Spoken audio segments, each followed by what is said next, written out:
जय हिंद राष्ट्र बंधुओं। मैं डॉक्टर BL कुमावत जयपुर राजस्थान से। आज अपना पूरा देश बिजली के संकट से जूझ रहा है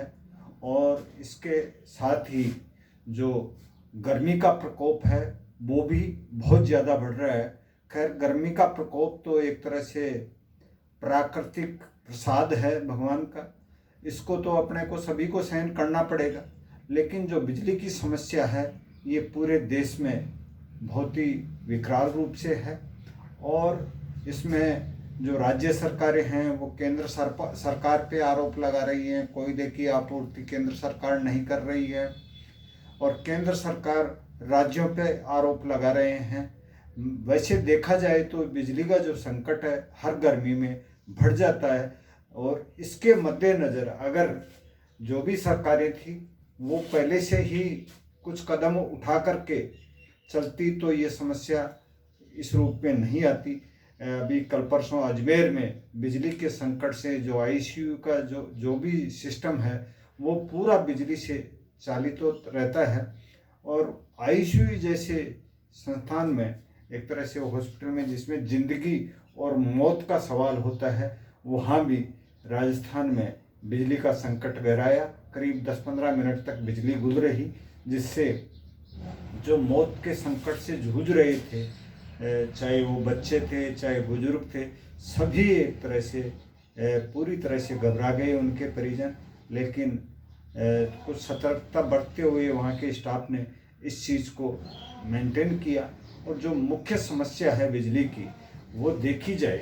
तो पूरे देश में ये जो छीजत होती है, अगर इस छीजत को रोका जाए, छीजत के लिए ये कहते हैं कि साहब 50% से भी ऊपर बिजली की छीजत विभिन्न कारणों से हो जाती है, जिसमें बिजली चोरी भी सम्मिलित है। और बिजली चोरी और छीजत को अगर रोका जाए तो काफ़ी हद तक हम इस ऊर्जा के संकट से उभर सकते हैं। और देखा जाए तो जो चोरी की घटनाएं सामने आती हैं, जो लोग चोरी करते हैं, हो सकता है कई लोभवश करते हों और किसी की मजबूरी हो, लेकिन इस चोरी के साथ में ऐसे जगह भी देखे जाते हैं जहां लोग स्विच ही नहीं रहते हैं, तारों पे आंकड़े लटका देते हैं और वो बिजली 24 घंटे तक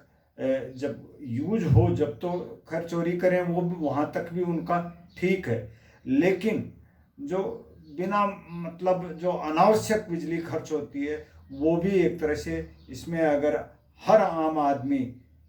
हर नागरिक सतर्क हो जाए, मेरे को बिजली मैं चोरी करता हूँ, ये बिजली सरकार की नहीं है, ये मेरी है, अगर ये सोच करके जो स्विच सिस्टम है जब भी ज़रूरत हो, चाहे वो चोरी करके चलाते हों चाहे बिल का भुगतान करके चलाते हों, लेकिन अगर उसको बचाने की अगर आम आदमी सोचने लग जाए तो काफ़ी हद तक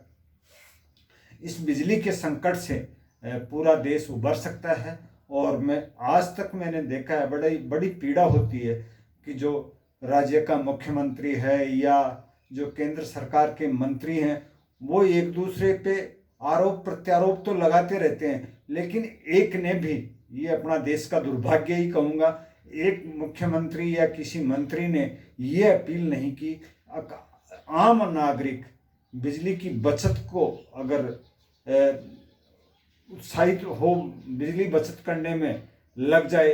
तो लगभग जो बिजली का जो संकट है उसको 50% तक अपन कवर कर सकते हैं। तो मैं इस वीडियो के माध्यम से आप सभी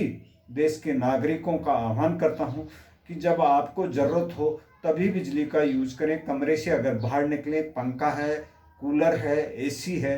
या जो भी आपका बिजली का उपकरण चल रहा है उसका स्विच ऑफ करके जाएं, जब दोबारा आ जाएं तो उसको ऑन कर लें। कई लोगों को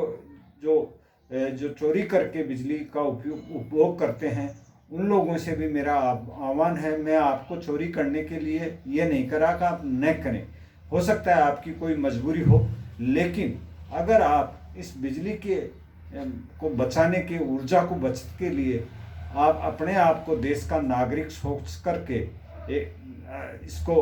ये सोचेंगे कि बिजली का जो दुरुपयोग है वो नहीं हो, तो अपन इस ऊर्जा संकट से काफ़ी हद तक उबर सकते हैं। और जो ये गर्मी का प्रकोप है, हो सकता है जैसे ग्रामीण इलाके हैं वहाँ तो और भी ज़्यादा समस्याएं हैं। जैसे कई लोग तो बिल्कुल 24 घंटे के लिए पशुओं के बांट के लिए हीटर वगैरह, उसको बांट को पकाने के लिए 24 घंटे वो चालू रहते हैं। और जो एक तरह से जो बांट को अपन पका करके पशुओं को खिलाने की सोचते हैं, उसके कई न्यूट्रिएंट्स तो जल करके नष्ट हो जाते हैं, तो अपन अपने पशुओं का भी नुकसान करते हैं, साथ ही देश की जो ऊर्जा है उसका भी अपन नुकसान करते हैं। तो आप सभी इस वीडियो को एक तरह से अपने अंतरात्मा में उतारें। अब जो भी अपन बिजली का अपव्यय करते हैं, जो दुरुपयोग करते हैं, उसको बचाएं। वो भी एक तरह से सकल उत्पादन है ऊर्जा का। जितनी अपन ऊर्जा को बचा लेंगे वो अपने लिए बहुत ही महत्वपूर्ण रहेगा। जय हिंद, जय भारत।